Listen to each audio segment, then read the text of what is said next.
বক্তব্য রাখার জন্য আহ্বান জানাচ্ছে ঈশ্বরগঞ্জ উপজেলা বিএনপির সাবেক সাধারণ সম্পাদক বর্তমান যুগ্ম আহ্বায়ক আহ্বান পর্যায় সরোজ ভাইকে সংক্ষিপ্ত বক্তব্য রাখার জন্য আহ্বান জানাচ্ছে।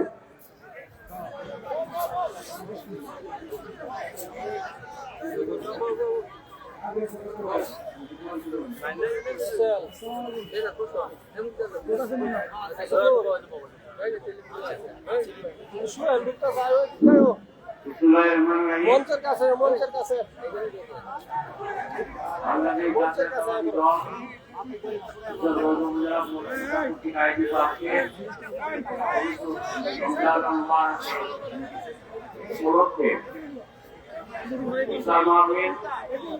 এবং আমাদের সহকর্মী বাংলাদেশ জাতীয়তাবাদী দলের আদর্শের একনিষ্ঠ কর্মী মরহুম আব্দুল্লাহ আল মামুন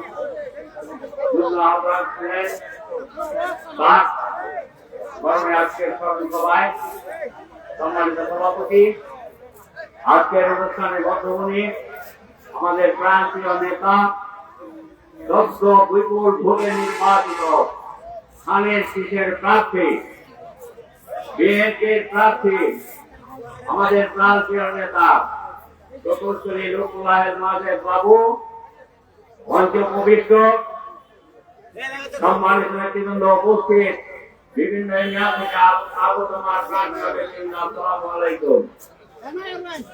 আজকে পবিত্র রমজান মুবারকের 27তম রমজানের রোজা কাজে আলোচনার এখানে বিষয় নয়, ইফতারি সম্মিলিত নয়। আজকে আলোচনা করতে হয় আমার অত্যন্ত স্নেহের ছোট ভাই মরহুম আব্দুল্লাহ আল মামুন সম্পর্কে। আমার অত্যন্ত স্নেহের সুকন, কারণ তার রাজনীতি শুরু করেছিল আব্দুল্লাহ আল মামুন সুকন ছাত্র জীবন থেকে। শহীদ রাষ্ট্রপতি জিয়াউর রহমানের আদর্শে অনুপ্রাণিত হয়ে দেশ নেত্রী বেগম খালেদা জিয়ার ঘনিষ্ঠ নেতৃত্বের প্রতি একনিষ্ঠ হয়ে আব্দুল্লাহ আল মামুন খোকন আমার অত্যন্ত স্নেহের ছোট ভাই খোকন তার রাজনৈতিক জীবন শুরু করেছিল। আস্তে আস্তে যে রাজনৈতিক পরিক্রমায় তার কর্মক্ষেত্রে আজকে দলের আদর্শের প্রতি অনুগত থেকে মৃত্যুর পূর্ব পর্যন্ত যে বিএনপির যোগ্য অন্যতম আহ্বায়ক ছিল। উপস্থিত সংগ্রামী সাথী ভাইয়েরা, আজকে পবিত্র রমজান উপলক্ষে আমরা আমাদের সহকর্মী আব্দুল্লাহ আল মামুন খোকনের আত্মার মাগফিরাত কামনা করি। আল্লাহ যেন তাকে সর্বোচ্চ মুকাম জান্নাতুল ফেরদৌস নসিব করেন, এই আহ্বান জানিয়ে সকলের সুস্বাস্থ্য কামনা করে পবিত্র রমজানের মোবারকবাদ জানিয়ে মোবারক জানিয়ে শুভেচ্ছা জানিয়ে আমার বক্তব্য শেষ করছি। আল্লাহ হাফেজ, সকলকে ধন্যবাদ। বাংলাদেশ জিন্দাবাদ।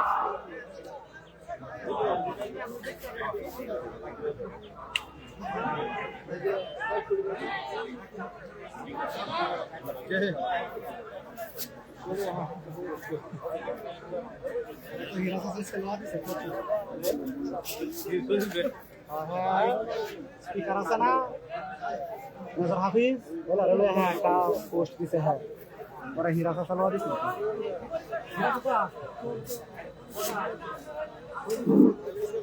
বক্তব্য রাখবেন বাংলাদেশ জাতীয়তাবাদী ছাত্রদল সাবেক সভাপতি ঈশ্বরগঞ্জ সাবেক ভিপি ময়মনসিংহ উত্তর জেলা ছাত্র সংগঠনের সাবেক সভাপতি বৈরকের গরিব ভাইকে সংযুক্ত ভাবে আজকের এই স্মরণ সভায় বক্তব্য রাখার জন্য আহ্বান জানাচ্ছি।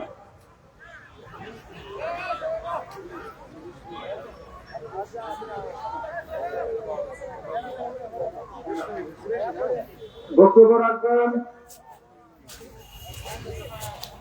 বাংলাদেশ জাতীয়তাবাদী দল বিএনপি ঈশ্বরগঞ্জ উপজেলা শাখার সংগ্রামী যুগ্ম আহ্বায়ক অ্যাডভোকেট সাধারণ কবি সাধু ভাইকে সংক্ষিপ্ত উপস্থিত আজকের সম্মানিত নেতৃবৃন্দ, আমাদের মাঝে আসলে কুকল নেই।